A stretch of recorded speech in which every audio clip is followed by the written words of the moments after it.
I am so excited to be cooking a Moroccan spice roasted lamb leg for you, Anika, for all of the amazing work that you are doing with Farmers for Climate Action. Look, honestly, I think Australian farmers are absolute legends in their environmental and sustainability goals. So I'm super proud to be here with you cooking lamb.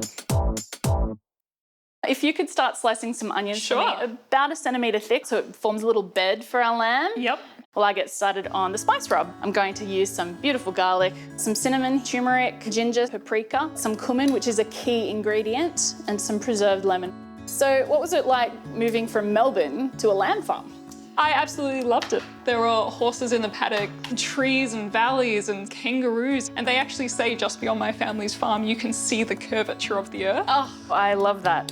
And the great thing about growing up on a farm is that you develop a real respect for food and the time and the energy that goes into producing that food.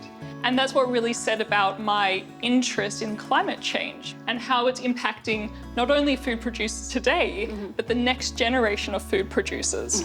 And I think when we love our food and we celebrate food, then we don't waste it. Oh, I love this. And this is really minimal waste recipe. We can even dehydrate those onions and make our own stock powder. Oh, really? That is cool. Now that I've incorporated all the spices, I'm just gonna add our liquid. So we've got some honey, olive oil in there as well. And then we're basically going to paint our lamb. So this is our presentation side. So I'm gonna do this first. That smells amazing. If it already is smelling good, just wait till it hits the heat. So now we just have to add some stock. We don't want our lamb to dehydrate, so we're kind of creating a little steam oven of our own. This is a low and slow cook to 150 degrees for 2 hours, and then we'll take it out, flip it over for another 2 hours. Okay. How good do these plums look? They look incredible. We're going to roast them, caramelize them. So all I want to do is cut them in half and remove the stone. So when did Farmers for Climate Action start? About 5 years ago, when a group of farmers got together and had a conversation about how do we tackle the big environmental and climate challenges and actually have a healthy, vibrant future for everyone. We have set up a number of conservation reserves, establishing fences around rare and threatened species to prevent grazing and to ensure the regeneration of those species.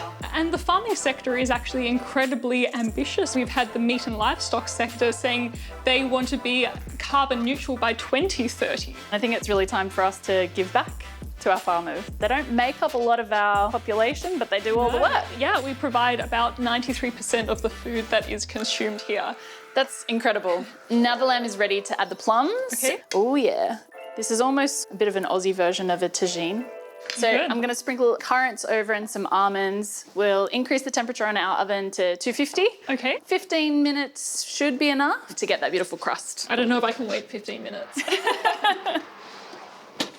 Excellent. Our couscous is done. I've got some lemon and some pomegranate in here. If you could please finely chop some of that parsley for me to put through here. And now we are ready to get that lamb out. Wow, that looks amazing. We've got that crust we were hoping for. Amazing, and the smell. Oh my goodness. Dig in. Those flavors are incredible. I'm so pleased that you like this because you're a lamb legend. I don't just like this, I love this. And what I love most is that it is homegrown local lamb, and that is a celebration of Aussie farmers. Couldn't have said it better. Amazing. This is so delicious.